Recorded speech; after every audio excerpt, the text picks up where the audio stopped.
guys, it's Geekonomics here, and this evening I am going to be talking to you about the F585 A2 economics paper. So this is probably for people who are resitting this particular unit and you are unable to find any sources, certainly any commercial sources, that you can refer to for your revision purposes. So where better to come, ladies and gentlemen, than to the Geekonomics channel. So we've already covered extract 1, so without further ado, ladies and gentlemen, let us now move into extract 2. And what I'm going to do is, I have my copy of extract 2 here with various little annotations on it, so I'm going to talk you through the various annotations which I have here, then say a little bit about the area of the specification which this is focusing upon, and then present you with what I think will be the likely 10-mark question, because for extract 2, having already identified on extract 1, question 1A and 1B, now we're looking for 1C, which is a comment question for 10 marks. So let's get to it, ladies and gentlemen. I think the best place to start actually on this one is to start with a little consideration of the data which we can see in the chart. So a couple of important things to note. Obviously this is output growth as a percentage year on year, and obviously these are forecasted numbers. Whenever you get a question on an extract which has data such as this in it, it's always good practice to include reference to that in your actual answer to any question that you're given. And you can see here we've got UK, USA, the first two bars in each little section. So averaging between the sort of 2 and 3% mark, a sort of trend growth rates for ourselves in the United States of America.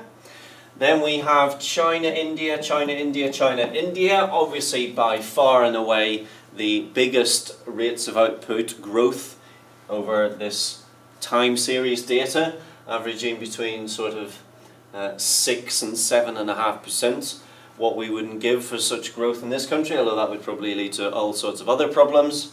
And then we have the emerging market economies, referred to as such in this particular extract, where we are looking at Russia, Brazil, Russia, look at that, ladies and gentlemen, way down here, big contraction in the economy, Russia, Brazil, and Russia, Brazil once again. So that's the data. You can see which countries are growing, you can see which countries are contracting. I don't think there's anything particularly difficult about that data, so I'm really not going to spend much more time looking at it at this point. So let's get back to the start, the uneven prospects for global growth in 2016.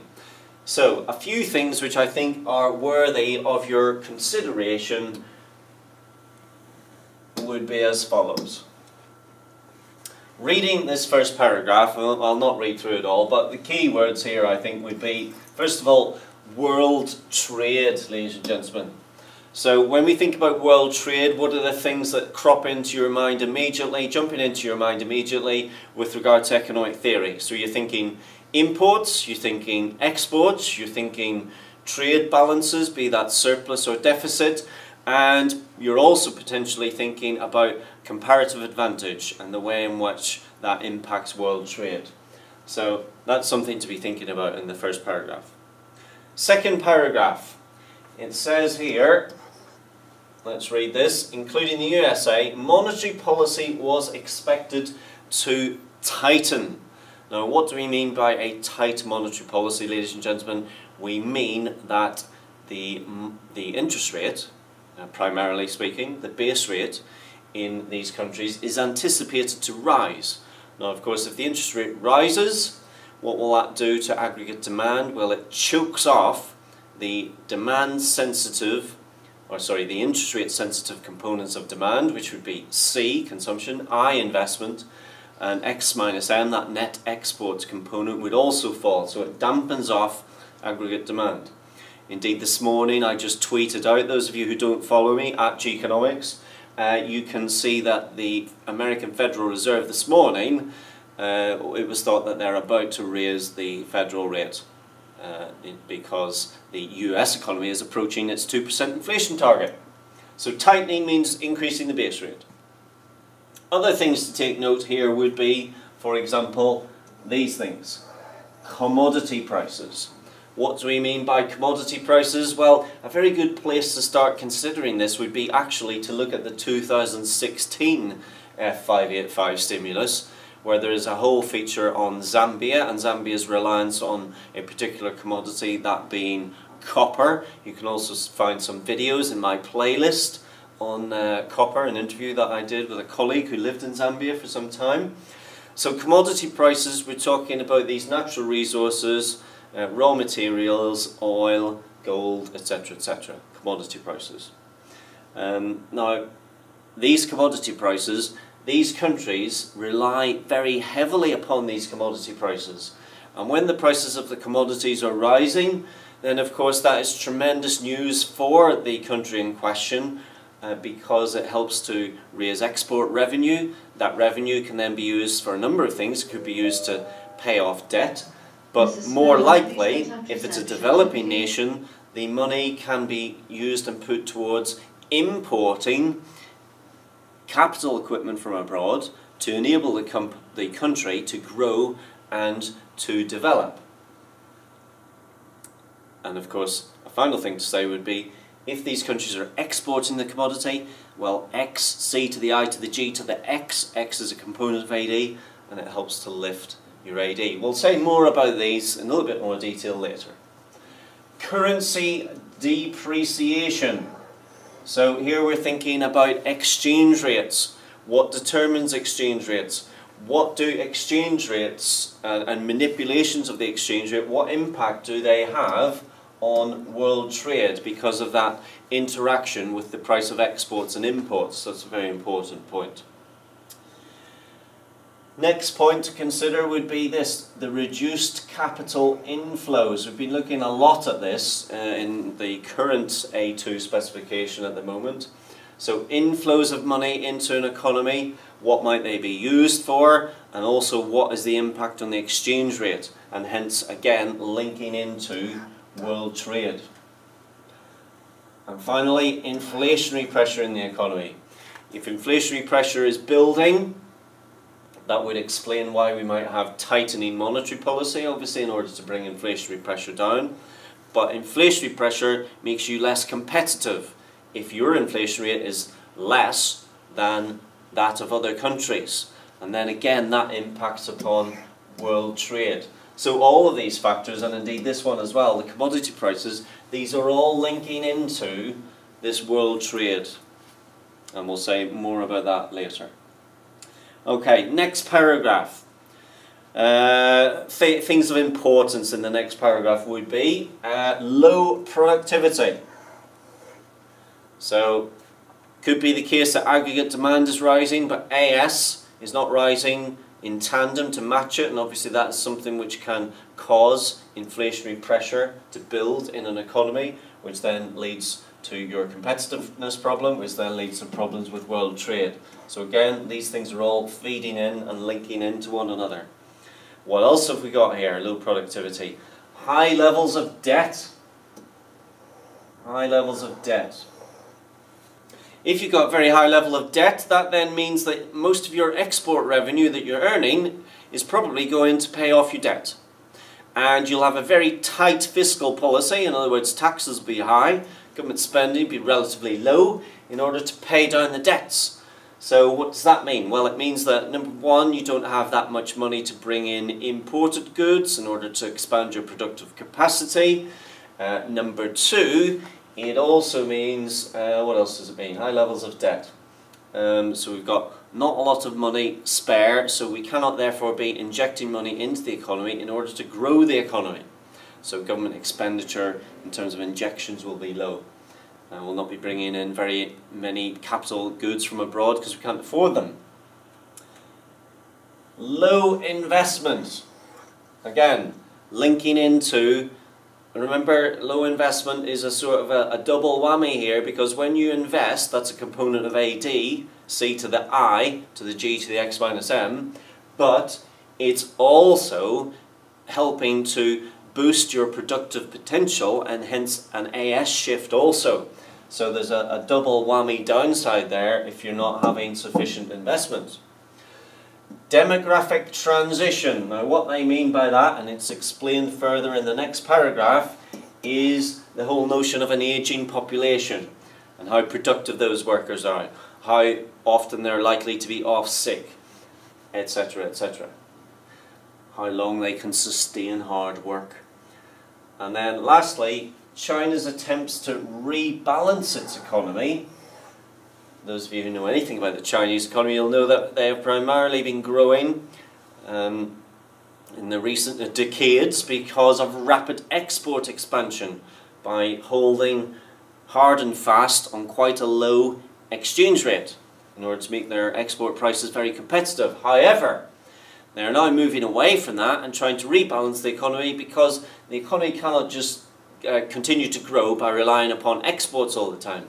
Now as that moves away, then obviously that X component starts to drop off. The question is, can the other components, C, I, G, can they pick up the slack? That is the million yuan question, ladies and gentlemen, in that case. Okay, next paragraph. Where are we up to here? Important, a downward spiral of investment. So let's not forget to be mentioning in here, we're talking about maybe a negative multiplier effect at work in that instance. Now this paragraph is quite good because it's trying to explain what goes on before. Very important, ladies and gentlemen, very important that we don't miss out here. The terms of trade. Mr. Ward, please come to reception. I'll say a little bit more about the terms of trade. However, I have done numerous videos on terms of trade. If you have a little search around for them, you can find them. And indeed, terms of trade was a big feature in last year's F585. So whilst I'll maybe give a brief overview of F585, of terms of trade, I'm not really going to go into it in that much detail here. So terms of trade is very important there. And then if we just move this on a little bit, so I'll have to take these annotations off, ladies and gentlemen. So need to just remove that. Let's bring back our pre-release, shift it up, and let us then get back to the annotations, which we want to clear, obviously. Sorry about the time on this, ladies and gentlemen. Okay, next then. May actually benefit from currency depreciation, very important, as to know why that would be the case. Thinking about the J-curve effect there, obviously, a theory that you might want to think about. And then in the final paragraph, things of importance would be, emerging markets need to anticipate the impact of rising interest rates. Rising interest rates, tight monetary policy. Developed economies can use both monetary and fiscal policy to assist in the closure of output gaps. So these are all very important, ladies and gentlemen, in your analysis and consideration of this particular extract. So now what I'm going to do is just go through a number of the points in a little bit more detail and just flesh out a little bit of the theory on those things. So let's clear our annotations if we can, if I can remember how to do it. Indeed, if we even need to.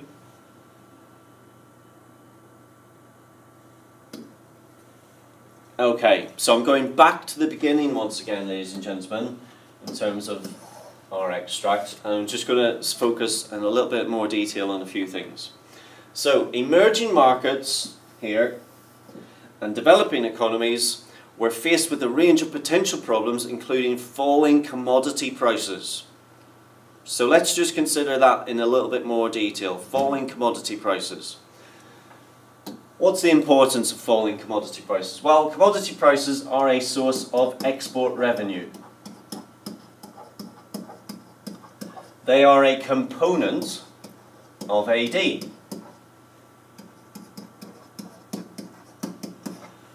So if they are falling, then obviously there's an impact there, potential impact in terms of AD curve shifting to the left from AD1 to AD2. And potentially, obviously, creating what you'll be familiar with, which is a negative output gap.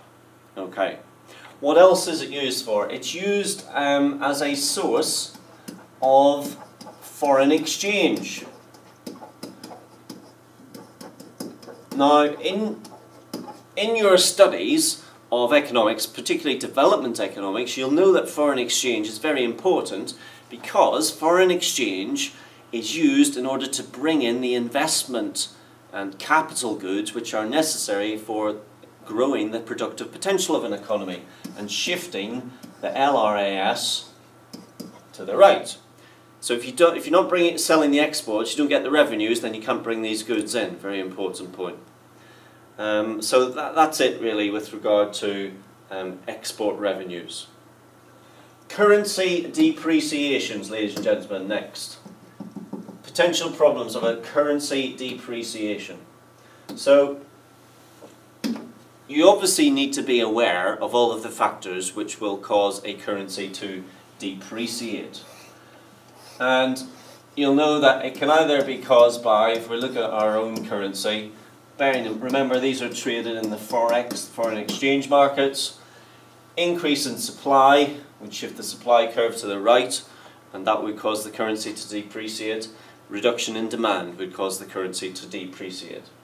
Now the key point here is, well, why would that be good and why would it be bad, a depreciation?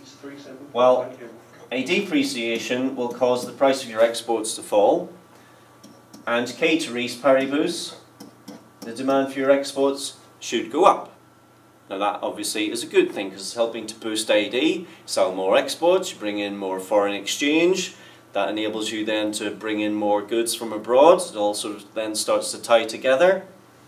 So that's one way of looking at it. Or, the flip side of the same coin, of course, is that import prices will rise, and that then will potentially lead to a reduction in the amount of imports demanded. We're assuming ceteris paribus here for both of these, all other things remaining equal. But of course, if you need to bring in imports regardless of the price goes up, then you will bring in imports which are more expensive, that then builds into the economy in terms of costs, and then we get cost push inflation, where your AS curve is shifting in this direction, or if you want to do your Keynesian version, you can show it shifting upwards, LRAS1 up to 2. Now in both of those circumstances, that cost push inflation is building into the economy, and indeed that is of course primarily the type of inflation which we are suffering from at the moment because of the depreciation of the value of sterling at the moment. So that's the potential consequences of your currency depreciation. Now that links into the next point, which says reduced capital inflows. Now if there are reduced capital inflows, that might mean that there are fewer foreigners wanting to either put their money into your banks, potentially, or there are fewer foreign companies wanting to invest in your economy, and you'll know that is called foreign direct investment. Now in either case, that would mean that there'd be less demand for your currency, so demand is going this direction, and hence the value of your currency is falling, P1 down to P2, depreciation with these effects which we've just talked about. And then finally, I would also mention on that point, let's not forget, that foreign capital inflows into your economy can also help to fill the savings gap in an economy. Now, you'll be familiar, I hope, in your study of development with the whole notion of Harrod-Domar growth hypothesis, where savings leads to investment, leads to growth. And you'll probably, I hope, be familiar with the fact that Many developing nations suffer because of the savings constraint. They don't have the necessary savings. Well, one way of filling that is to bring the capital in from abroad. And again, if that is likely to fall, then your chances of lending money either for entrepreneurial gain in your own economy or to bring in capital goods from abroad, then that will also fall, and that restricts growth and output in your own economy. So again, that's a very important point to mention there, this Harrod-Domar growth model. Do be thinking of these big models when you're talking about extract 2. Okay, what else can we say and talk about in a little bit more detail? I think we mentioned here about the low productivity growth. So when we're talking about low productivity, then potentially that might mean that AD is shifting around much faster than you're able to increase your potential output. And so that obviously builds in inflationary pressures into the economy. Because ideally you'd want this to be shifting away out here so that your prices remained on a level, effectively. But if productivity growth is low, then that doesn't happen. You don't get this in tandem shifting of AD and AS, and hence that builds into some sort of inflationary problem. Now that also links into the very next sentence there, where we've got low investment. So if you've got low investment, it's probably more than likely you'll have low productivity. And again, when you think of investment, think of big theories. Think of the accelerator theory.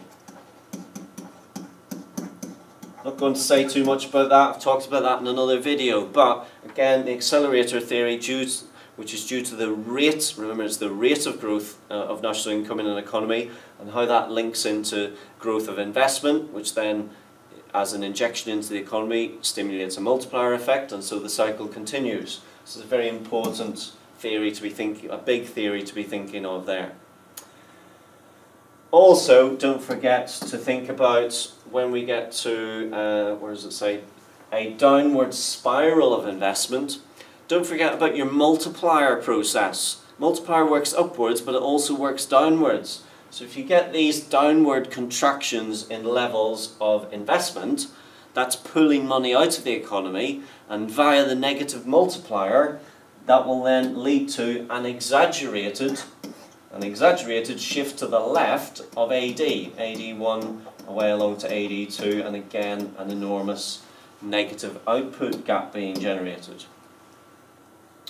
Rebalancing the terms of trade is an important one to talk about. So terms of trade, ratio or the index of export prices over import prices. Not going to say too much about it here. Search my channel for the big video on that one. But the basic gist of this is that if your export prices are rising, so top line is rising, that means that you can bring in more imports for every unit of export that you sell. So as a consequence of that, an increase in the terms of trade is considered to be an improvement in the terms of trade, because it enables you to bring in more imports for every unit of export. Now for a developing nation, that is very important because they're having to import so much, particularly capital equipment, into the economy. Output gaps we've mentioned, and I think that's about it, ladies and gentlemen. So I'm not going to say anything really much more about this one. Suffice now to reference the specification. So this extract is looking at this section of the spec on trade and integration. How do we know that? Well, if you look down the right hand side, you can see all of these things that we talked about at the beginning of this video. Trade, comparative advantage, terms of trade, exchange rates, etc., etc. And remember, we are looking for a discussion question here worth 10 marks. It will be a comment on your question paper. So we're looking, really, we want to be looking for evaluate, some type of evaluate question. And I'm just going to throw out the evaluate question, which I think is probably pretty likely for this one. And I think it's this. For 10 marks, comment on the extent to which a tightening of monetary policy in the USA will restrict growth in developing and emerging economies. Full stop, 10 marks. Okay, I'm going to leave it at that, ladies and gentlemen. I apologise for the length of this video. But if you do have any questions on it, if you want me to go into some things in a little bit more detail, this has been quite rushed, do message me. As ever, keep subscribing and see you next time. Bye for now.